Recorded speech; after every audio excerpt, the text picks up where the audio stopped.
Bienvenue à la plateforme de compostage. Savez-vous ce que c'est? C'est un lieu de gestion des déchets verts, tels que les arbres, les feuilles, branches et herbes coupées.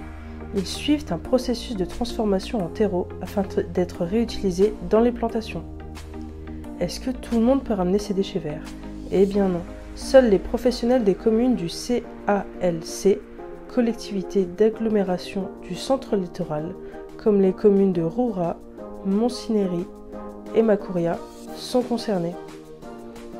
Cela fait 20 ans que cette plateforme existe afin de récolter, composter et réutiliser les déchets verts en terreau.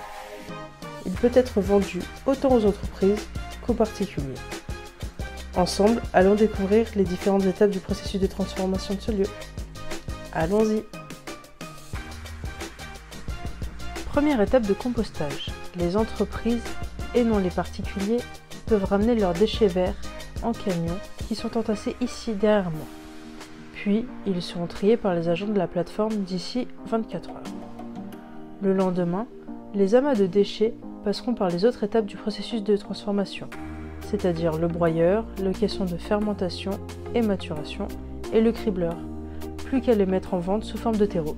Découvrons ces étapes de transformation ensemble. Cette machine, juste à côté de moi, s'appelle le broyeur. Les déchets ayant d'abord été triés 24 heures auparavant passent par le broyeur afin d'être réduits en plus petits morceaux et en copeaux. Et pour la suite, nous allons la voir. Nous nous trouvons ici dans le caisson que l'on appelle caisson de fermentation. C'est ici que se retrouvent les copeaux après le broyeur. Entassés dans une chaleur humide et constante, contrôlée par des arrivées d'air par le bas et d'eau par le haut, cela maintient une température ne dépassant pas les 70 degrés. Ce qui implique 4 semaines d'une surveillance régulière de l'évolution pour pouvoir ensuite passer à l'étape suivante du processus. Nous voilà devant des caissons que l'on appelle de maturation. Après les 4 semaines de fermentation, où le contrôle de l'eau et de l'air ont permis le développement des bactéries, celles-ci vont se développer 4 semaines de plus à maturer ici. Une fois prêtes, elles pourront passer par la machine suivante, le cribleur.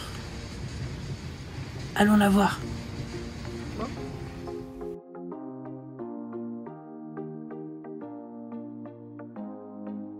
Et nous voilà devant cette machine, derrière moi, qui s'appelle le cribleur.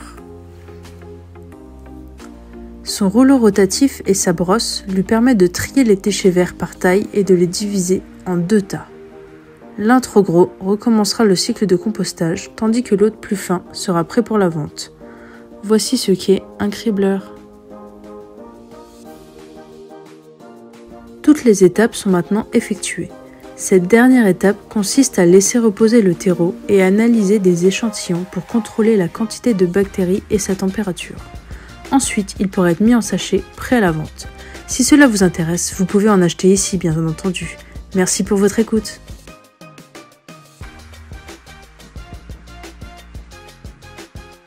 Merci et au revoir.